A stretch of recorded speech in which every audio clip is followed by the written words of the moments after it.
ज्ञानासी सुजन्म जोडे आपुले विश्रांती वरी वाढे ते संपत्तीचे पवाडे सांगितले दैवी.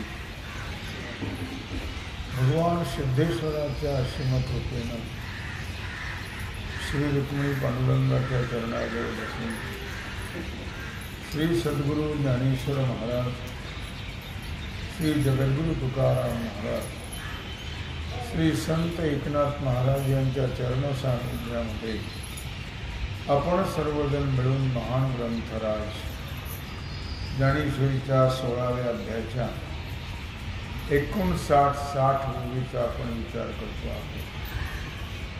विषय आहे ज्ञान.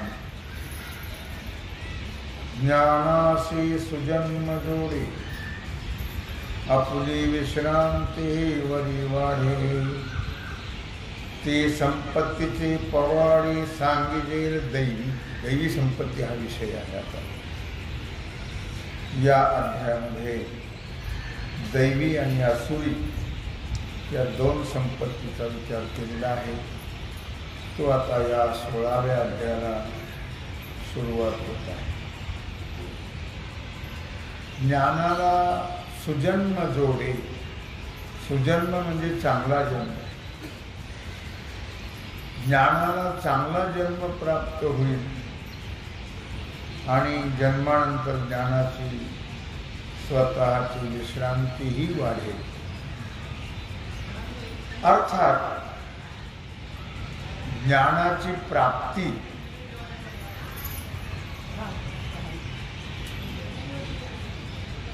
आणि प्राप्त झालेल्या ज्ञानाला स्थैर्य. याचा अर्थ ज्ञानाची प्राप्ती आणि प्राप्त झालेल्या ज्ञानाला स्थैर्य आणि ज्ञानाची वाढ होणं. ती कशाने होईल तर ती आहे दैवी संपत्ती. आणि त्या दैवी संपत्तीचा विचार आता या अध्यायामध्ये सांगणार आहे. किंवा दैवी संपत्ती कशाला म्हणतात की ज्ञानाला पोषक आहे, ज्ञानाची वाढ होणारी आहे, ज्ञानी ज्ञान प्राप्त होणार आहे, अशी जी दैवी संपत्ती आहे ती दैवी संपत्ती म्हणजे काय? दैवी संपत्ती कशी आहे? कशाला संपत्ती शब्द वापरलेला आहे? आपण व्यवहारामध्ये संपत्ती वेगळ्या पद्धतीने वापरतो. म्हणजे स्थावर असेल, जंगम असेल, पैसा अडका वगैरे याला संपत्ती म्हणते. परमार्थामध्ये या दोन प्रकारच्या संपत्ती आहेत. एक आहे दैवी संपत्ती, एक आहे आसुरी संपत्ती. ज्ञान प्राप्त होण्याकरता किंवा ज्ञानाची वाढ होण्याकरता कोणत्या संपत्तीचा उपयोग आहे तर त्या दैवी संपत्तीचा उपयोग आहे. दैवी संपत्ती म्हणजे काय ते आता इथं आणि त्याचं स्पष्टीकरण करणार आहे. आणि ज्ञानाचे निकामाकारे जे राग द्वेषादी देखारे तिये असुरिये ही घोरे करील रूप. तर दैवी संपत्ती म्हटलं की त्याच्या सापेक्ष आसुरी संपत्ती आहे. मग दैवी संपत्ती कशाला म्हणतात, कशी आहे, ह्याचं जर वर्णन केलं तर मग आसुरी संपत्ती कशाला म्हणतात, कशी आहे, त्याचंही वर्णन करणं गरजेचं आहे. सांप्रदायिक ज्ञानाने प्राप्त झालेला किंवा सांप्रदायिक ज्ञानाने प्राप्त झालेल्या कामाच्या म्हणजे इच्छेला, त्या इच्छेला येईल तसं वागणं,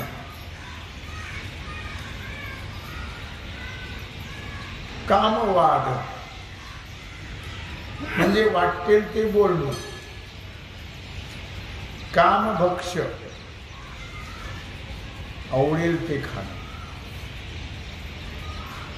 अशा प्रकारच्या स्वैर आकाराचे जे अंतःकरणात राग द्वेषाला आश्रय दिलेले त्या अशा भयानक वृत्तीला, भयानक वागण्याला, भयानक ज्यांची वृत्ती आहे, भयानक जे वागतात त्यांना असुर म्हटलेलं आहे. असुरी संपत्ती. असुर म्हणजे राक्षस. राक्षस कृतयुगात होते असं नाही, द्वापारात होते, त्रेतायुगात होते नाही, कलियुगातही आहे. त्या कलियुगातले राक्षस कसे, कोण, कसे, काय वगैरे तर त्याचं वर्णन सांगता आहे. कलियुगातले राक्षस कामाचार म्हणजे इच्छेला येईल तसं वागणे, कामवाद, वाटेल तर बोलणे, त्यांच्या बोलण्याला हे मर्यादा नाही. आपण काय बोलतो याचाही त्यांना विचार नाही. कामभक्ष आवडेल ते खाणं, शास्त्रयुक्त सात्विक नाही, आवडेल ते खाणं. राक्षस शास्त्राप्रमाणे खातात का? नाही. मद्य मांस हे राक्षस सेवन करतात. मग मद्य मांसाचं सेवन करणारे कोण असं इथं म्हटलं ते सांगतो. आवडेल ते खाणं, त्याला प्रमाण नाही, त्याला मर्यादा नाही, त्याला शास्त्र नाही आहे. आवडेल ते खात राहतात, त्यांना वाटेल ते खातात, जिभेचे चोचले पुरवतात. मद्य मांसाचा स्पर्श त्याला करू नये. पण मद्य मांसाचं भक्षण करणारे ते कोण? असुर त्याला म्हणायचे. राक्षस जरा अवघड वाटत, असुर बरोबर. अशा प्रकारच्या स्वैर आकाराने जे राहतात, स्वैर वागतात, नेहमी दुसऱ्याच्या नाशाचा प्रयत्न करतात. सगळ्याचं आपल्यालाच असावं अशा प्रकारचे प्रयत्न करत राहतात. याची टोपी त्याच्या डोक्यात, त्याची टोपी त्याच्या डोक्यात, सर्वांची टोपी आपल्या डोक्यात. अंतःकरणामध्ये ज्याने रागद्वेषाला आश्रय दिलेला आहे, रागद्वेष, त्या भयानक आसुरी संपत्तीचं वर्णन भगवान करताय.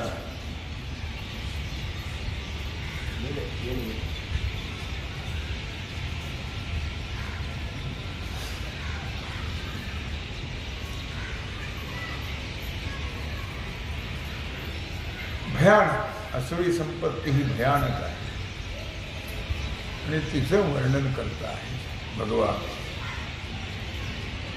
आसुरी संपत्तीच्या मनुष्याला अगोदर तर सुविचार, सुविवेक, ज्ञान, आत्मज्ञान, परमार्थाची आवड, प्रेम हा प्रकार नसतोच.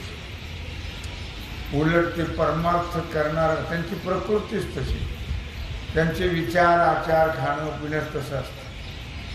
उलट करणाऱ्याला ते आडवे येतात.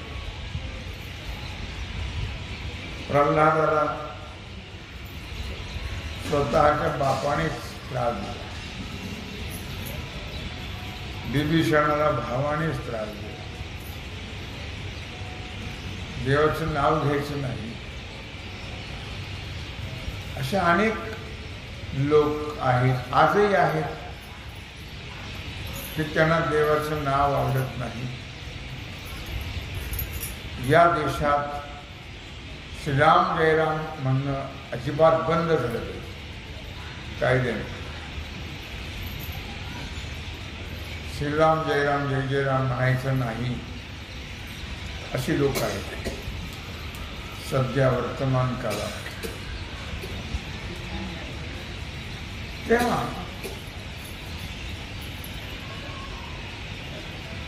त्याला कारणीभूत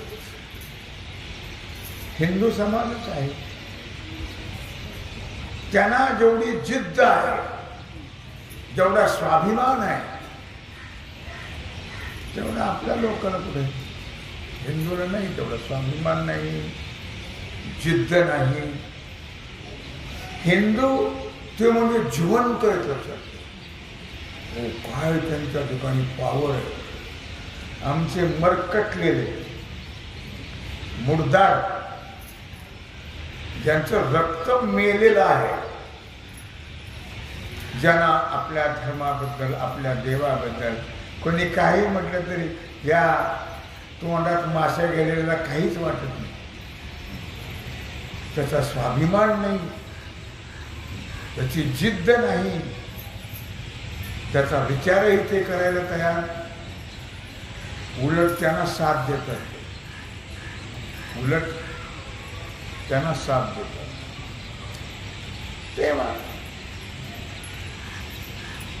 गंमत अशी आहे की दैवी संपत्तीचा प्रभाव वेगळा आणि आसुरी संपत्तीचा प्रभाव वेगळा आहे.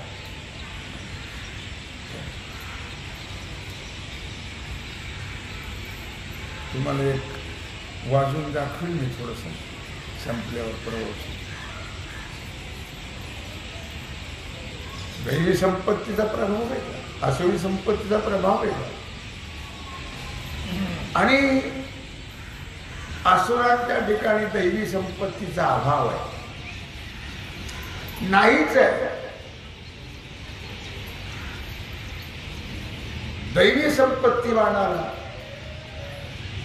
दैवी संपत्तीच्या प्रभावामुळे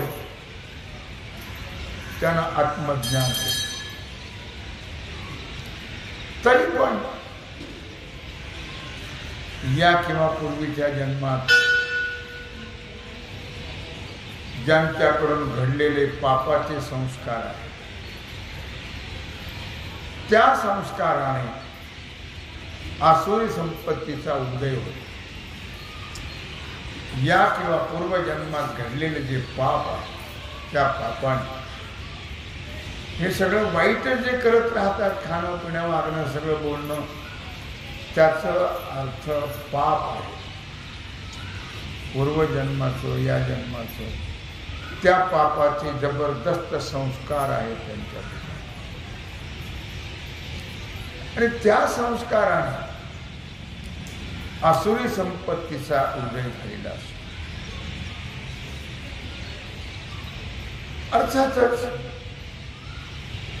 त्यांना आत्मज्ञान नाही, कामाकार काय म्हटलं ओळी आणि ज्ञानाचे कामाकारे जे रागद्वेषादी दे थारे ते आसुरी हे घोरे करील रूप. कामाकारे, कामाकार म्हणजे स्वैर वागणं, स्वैर वागणं, स्वैरपणाने वागण्याचा जो आकार आहे त्याला कामाकार असं म्हटलेलं आहे. आणि ते ज्ञान स्वैराचार पर्यावसायी होते ते ज्ञान. ती असली संपत्ती जी आहे ती ज्ञानाच्या अंतःकरणामध्ये पूर्वी नसलेले रागद्वेष निर्माण करते. म्हणजे याचा अर्थ काय? याचा अर्थ अज्ञानी लोक असुरी संपत्तीच्या अधीन होतात. असुरी संपत्ती असा हा का उपजेची जेन लाहे, जे उपजले ही अवाटा सुये, जे उपजेची न लाहे आणि जे उपजेची अवाटा सुये, जे निर्माणच झालेलं नाही आणि जे निर्माण झालं ते आडवं. या ओवीमध्ये ही जी ओवी आहे म्हटली 56वी ओवी आहे. या ओवीच्या आणि ज्ञानाचे निकामाकारे ही आता 60वी ओवी आहे. जे रागद्वेषाशी दे थारे, या प्रस्तुत ओवीचा अभिप्राय असा आहे. अर्थात असुरी संपत्ती ज्ञानाच्याही महत्वाला बाधा निर्माण करणारी आहे. असुरी संपत्ती त्यांना धर्म कळत नाही, धर्मालाही बाधक हे लोक असतात.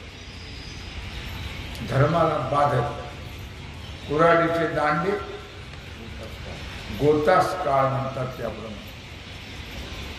आपलेच आपल्याला बाधक होतात, आपलेच आपल्याला बाधक आणि आपलेच त्यांना साधक. ही एक गंमत आहे. आपल्याला बाधक आणि त्यांना साधक, अशी एक दुर्दैवाची गोष्ट आहे. आपल्याच लोकांना हे कळत नाही, आपल्याला आपलंच कळत नाही, आपल्याला आपला धर्मही कळत नाही, आपल्याला आपला देवही कळत नाही. तेव्हा त्यांचा देव त्यांना लोकांना त्यांना कळतो. तुम्हाला कल्पना आहे केजरीवाल नमाज पढ़तो मशिदीत जाऊन,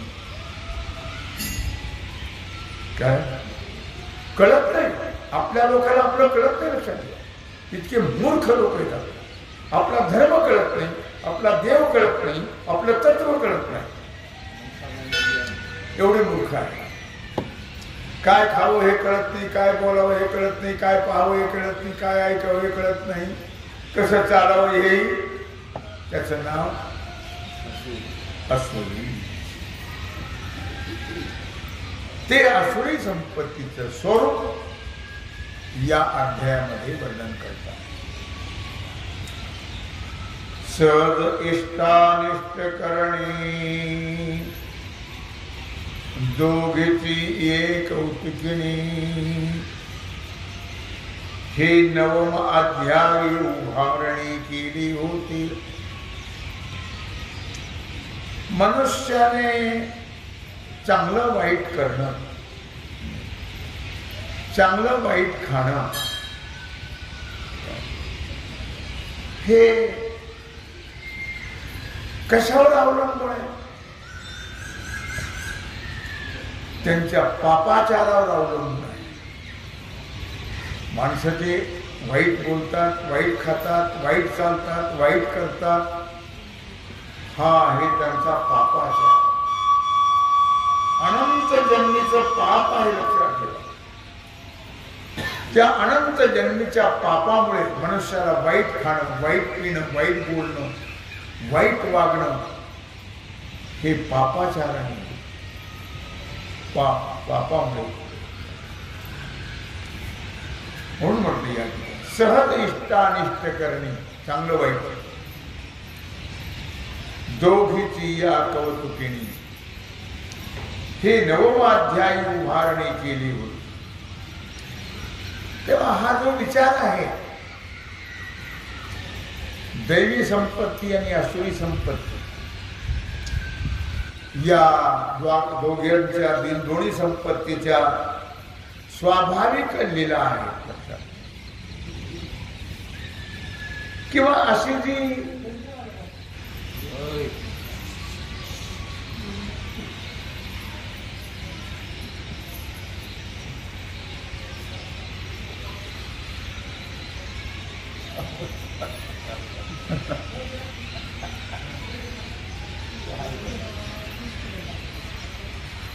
अशी जी उद्घोषणा आहे ही 9व्या अध्यायात, 12व्या अध्यायात आणि 13व्या अध्यायात या श्लोकामध्ये केलेली आहे. याचा आरंभच या 2-3 अध्यायातून केलेला आहे. 9, 12, 13. ते तर साववा घेयावया उवाव, तव ओढवला आण प्रस्ताव, तरी तया प्रसंगे आता देव निरूपित असे. पण ते दोन्ही संपत्ती, दैवी आणि असुरी, या दोन्ही संपत्तीचा विस्तार करण्याचं कार्य समोर घेणं आवश्यक आहे. लोकांना कळलं पाहिजे दैवी संपत्ती कशाला म्हणतात, असुरी संपत्ती कशाला म्हणतात, कोण लोक कसे आहेत हे कळलं पाहिजे. त्याच्याकरता त्याचा विचार करणं आवश्यक आहे असं माऊली म्हणते. पण तितक्या महात्म्याचं वर्णन करण्याचा दुसरा प्रसंग पुढे आलेला आहे. या दोन्हीचं महात्म्य वर्णन करण्याचा प्रसंग आता आलेला आहे. म्हणून भगवान श्रीकृष्ण परमात्मा आता या अध्यायामध्ये ज्ञानाच्या योगक्षेम वृद्धीच्या प्रसंगाने या दोन्ही संपत्तीचं वर्णन करणार आहे. दैवी संपत्ती आणि असुरी संपत्ती. या निरूपणाचे नावे या अध्यायाला नावच दिलंय. अध्याय पद 16. 16वा अध्याय दैवी असुरी संपत्ती. त्या 16व्या अध्यायाला नावच आहे दैवी असुरी संपत्ती योग. लावणी पाहता जाणारे मागिला, त्याचा आरंभ मागच केला. 9व्या अध्यायामध्ये, 12व्यामध्ये, 13व्यामध्ये त्याचा आरंभ करून ठेवलेला आहे. आणि या अध्यायामध्ये त्याचा विस्तार करतो आहे. दैवी संपत्ती कशाला म्हणावं, असुरी कशाला म्हणावं, काय प्रकार आहे त्याचा विस्तार श्री गणेश 3 अध्यायात केलाय. विस्तार या अध्यायामध्ये आहे. म्हणून या अध्यायाला नाव आहे दैवी असुरी संपत्ती योग. परी हे असो आता प्रस्तुती ज्ञानाच्या हिताहिती समर्था संपत्ती याची दोन्ही.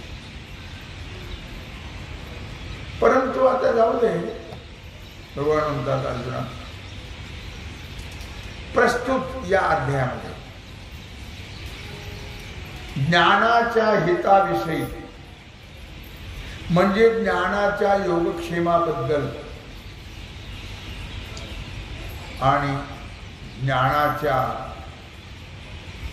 अहिताबद्दल, हिताबद्दल आणि अहिताबद्दल, ज्ञानाच्या, ज्ञानाला साधक काय आहे, ज्ञानाला बाधक काय आहे, म्हणजे ज्ञान उत्पन्न न होऊ देण्याबद्दल, आणि उत्पन्न झालं तरी सुद्धा निषिद्ध आचरणाकडे प्रवृत्ती करण्याबद्दल या दोन संपत्ती समर्थ आहे. एक तर ज्ञान उत्पन्न करण्याबद्दल, आणि दोन ज्ञानाला बंधन करण्याबद्दल, बाधा निर्माण करण्याबद्दल. अशा या दोन संपत्तीचा विचार आहे. किंबहुना या दोन संपत्ती अशा पद्धतीच्या आहेत. त्याचा विचार भगवान अर्जुनाला सांगणार आहे. जे मुमुक्षु मार्गेचे बोलावे, जे मोह रात्रीचे धर्म दिली, ते आधी तव दैवी संपत्ती आहे का. आता या दोन संपत्तीमध्ये माऊली सांगता आहे की दैवी आसुरी संपत्तीमध्ये मुमुक्षुला परमार्थ मार्गामध्ये किंवा परमार्थ मार्गापर्यंत पोहोचवणारी आणि मोहरात्रीचा मार्ग दिसण्याकरता धर्माची लावलेली मशाल, तिला नाव आहे दैवी संपत्ती. दैवी संपत्ती ते अगोदर मी दैवी संपत्ती सांगतो, भगवान म्हणतात. दैवी संपत्तीचं वर्णन अगोदर,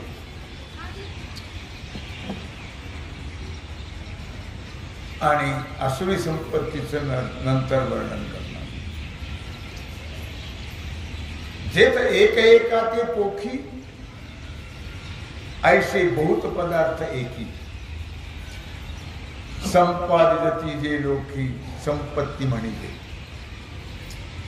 दैवी आणि संपत्ती. संपत्ती का म्हटलं की जिथं एक पदार्थ दुसऱ्या पदार्थाच्या प्रयोजनाला सहाय्यक असतो, एक पदार्थ दुसऱ्या पदार्थाच्या प्रयोजनाला सहाय्यक असतो,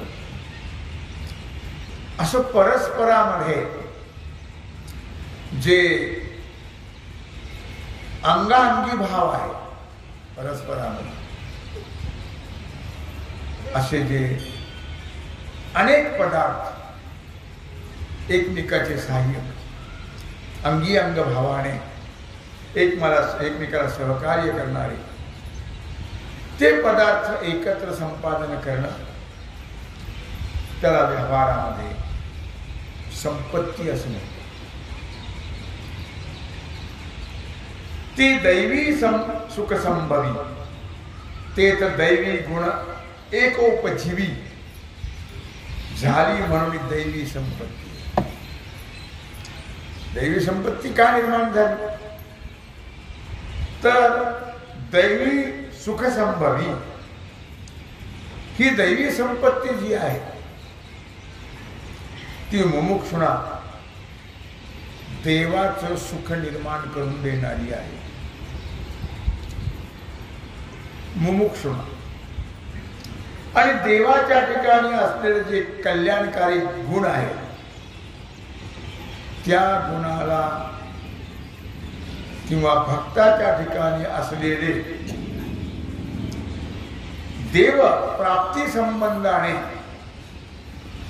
दया, क्षमा, शांती जे सद्गुण आहेत त्या सद्गुणांना एकमेव आश्रय देणारी किंवा जगवणारी म्हणून तिला नाव आहे दैवी संपत्ती. तर दैवी संपत्ती परमार्थाला पोषक, ज्ञानाला पोषक, जीवाला परमात्मा तत्वाचं ज्ञान करून आणि परमात्मा प्राप्ती करून देणारी आणि मोक्ष देणारी, म्हणून तिला नाव आहे दैवी संपत्ती. श्री भगवान इथून आता 16व्या अध्यायाला सुरुवात होत आहे. अभयम सत्व संशुद्धीर.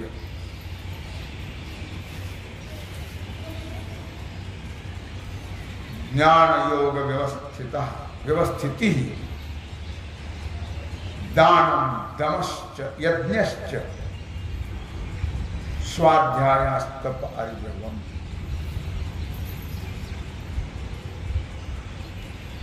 अभयम सत्व संशुद्धि. अभय निर्भयता प्राप्त हो, अंतःकरणाची शुद्धी, ज्ञान आणि योग यांच्या ठिकाणी तत्परता असणं, दान, दम, यज्ञ, स्वाध्याय, तप आणि सरळता याला पुष्टी देणं, याला म्हणतात दैवी संपत्ती. अभयम सर्व संशुद्धिर ज्ञान योग व्यवस्थिति दानम दमश्च यज्ञश्च स्वाध्यायास्तप अर्जवम. असं हे दैवी संपत्तीची लक्षणं यात सांगितलेली आहेत. त्याचा आपल्याला विस्तार करायचा आहे. आता इथून पुढे तो भाग आणि आजची सेवा भगवत चरणी समर्पित करून राहिला जो सेवेचा भाग आहे तो आपण उद्या करू. कुंडली कवरगाव श्री ज्ञानदेव ओम पते हर आता